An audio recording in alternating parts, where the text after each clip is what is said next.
3 people threw up on the stage after eating a huge Thanksgiving dinner between shows, and the next year we weren't allowed to have a potluck.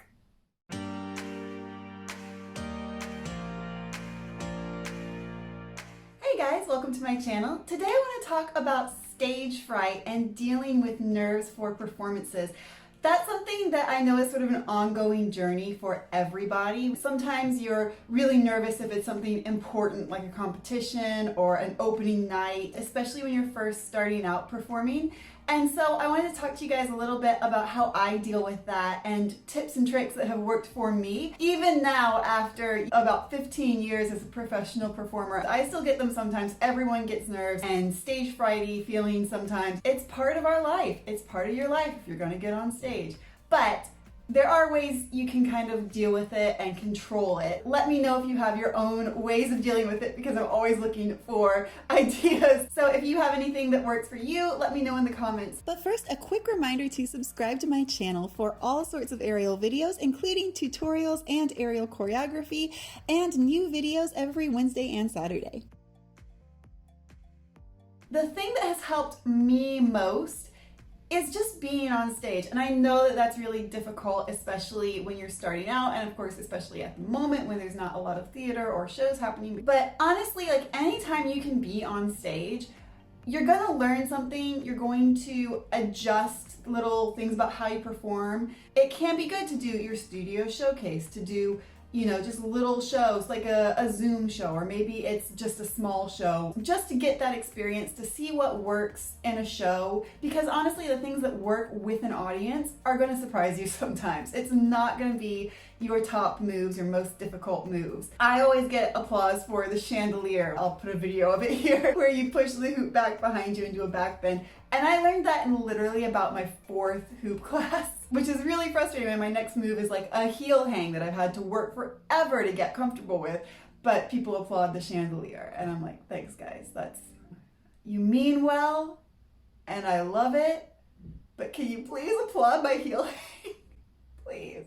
So just being on stage is going to teach you a lot, especially if you can get videos of yourself on stage. It's so instructive to be able to look at yourself and see, first off, like how your face reads from an audience, because seeing your face from the audience is going to look so different than you think it does, especially just like the size of your facial expressions. Because honestly, if you think you're doing enough, you're doing maybe 50% of what you need to do. Overdoing your facial expressions is a really difficult skill to learn, and not in a way so it's cheesy, but like in a way so that it conveys clearly to someone who's far away from you, and there's lights and there's music and there's a bunch of things happening. It's such a hard skill to learn, and you honestly just learn it from doing it. You just learn it from being on stage and performing. Being on stage as much as possible is going to teach you things about how you perform and how to do the best performance possible and look like a professional performing. But it's also gonna just help wear you down. Do something the first time and you're a little bit nervous about it. The 100th time you do it, you're not gonna be so nervous. If you've been doing it twice a night for 3 months in an ongoing show, you're not gonna be nervous. The things that I have done, and I'm sorry, directors, turn off now. Directors and choreographers, you didn't hear this. But the things that I have done in a show after I've been in a show like a year, when you just start to feel 1000% comfortable, like we used to play tag on stage in Las Vegas, like actual tag you're it on the stage. We were so bad. I still look back at it, I'm like, I can't believe the things that we did and got by with. We did get banned from having a Thanksgiving potluck one year because 3 people threw up on the stage after eating a huge Thanksgiving dinner between shows, and the next year we weren't allowed to have a potluck.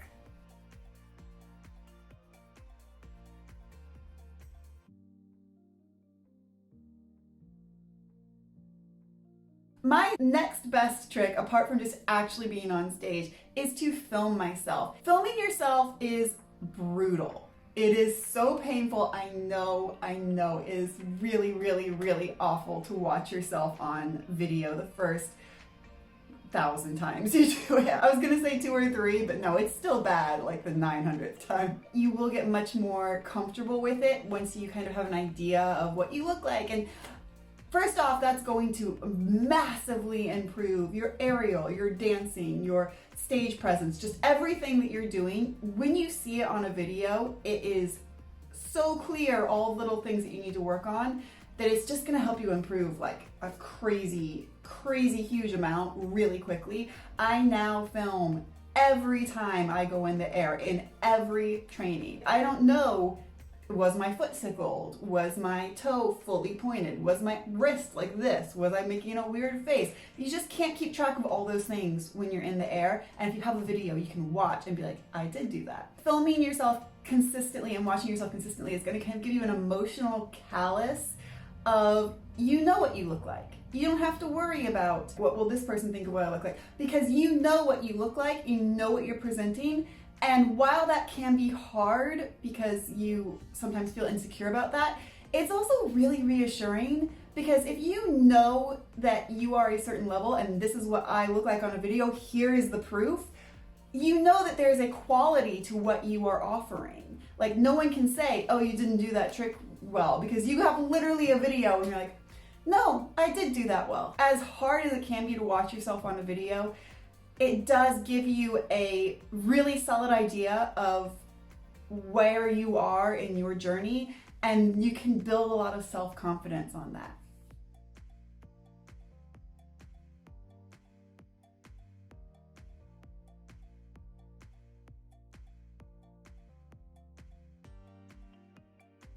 My personal favorite trick came from doing auditions in New York. And in New York, when it's audition season, you can easily end up with 3 different auditions in a day for 2 or 3 months. So you're doing just hundreds of auditions, like back to back to back to back to back.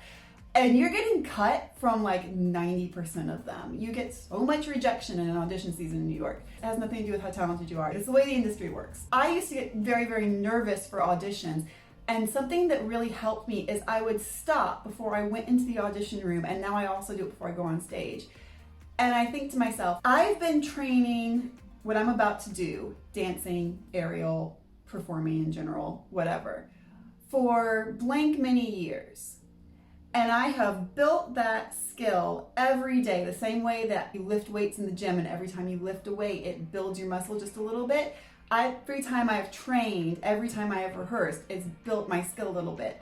So just the same way that you can't go in the gym and suddenly one day have no muscles, you can't walk into a room or walk onto a stage and suddenly have no skills. Before I do a performance, before I do an audition, I stop and I tell myself, you have built up this ability over so many years, and it's gonna be with you, whether you want it or not, in every situation, including on the stage right now, including in this audition room. It's gonna be in you. People will see it. You've already done the work, and you can't undo the work just by being nervous. You can make mistakes, but even with mistakes, especially in auditions, people are able to see past that. People are gonna see the base level of the skills that you have and your abilities, no matter what you do. Even if it's the worst pass that you've ever done, your act is still gonna show a base level of what you can do that people will recognize more than they'll recognize one small mistake. I know it's hard for us because we see ourselves doing a small mistake and that's all you can see. And you just get obsessed with it, and like literally that's the whole act to you, is that one mistake you made. But people who are watching you, even professionals, even judges, that one mistake is such a small part of the overall act that it almost doesn't matter.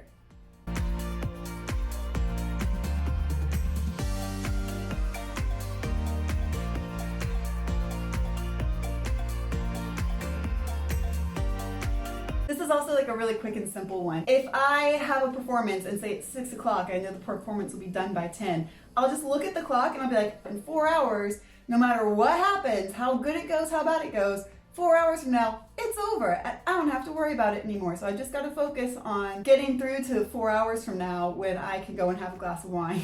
Life continues, no matter how good or bad things go on the stage. And I think maybe I'll do a video about like how bad things can go on stage, because I've had some really interesting moments. No matter how good or bad things go on stage, life will continue. The sun will rise tomorrow. Things are gonna be okay. Don't panic.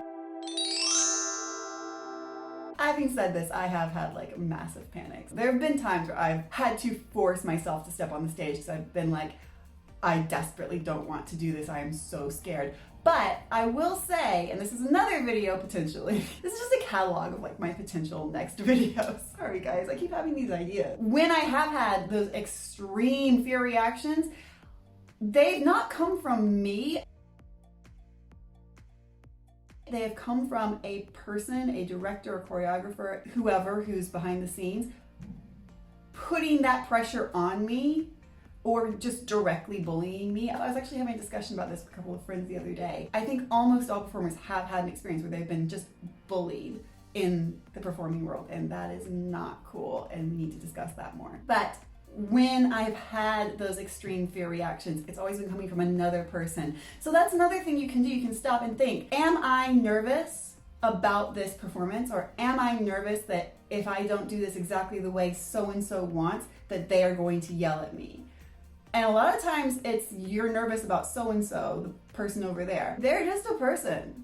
They may be the choreographer, they may be the director, but they're still just a person. And as someone who has been the choreographer and the director, as well as the performer, we're all in the same boat. We're all people. Their opinion matters, but it doesn't matter more than a lot of other people in the world. So don't let people take their position of power and use it to make you miserable or afraid. It's probably because they are miserable and afraid and feel the burden of like the weight of the show on them, and they're just putting that on you in a really inappropriate way. My goodness, it just got sunny.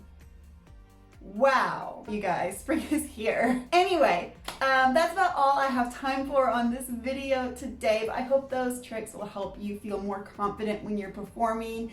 And if I can leave you with any thought, just remember that you love what you do. If you love what you do, you're going to be good at what you do in some way. There's something special that you have to offer in your aerial, in your dance, in whatever you're doing. And remember that it's important to put that special thing out into the world. And as always, I'll remind you to subscribe to my channel because I have new videos coming out every Wednesday and Saturday with all sorts of aerial topics. Some are more like this and some are more tutorials. On Wednesdays, we do just like a straight up tutorial for different moves. So those are really cool too. We also have a really great community of people over there. So make sure you go and check it out and subscribe. You can be part of our community as well. Again, let me know in the comments if you have things that help you with stage fright, and I will see you guys next time.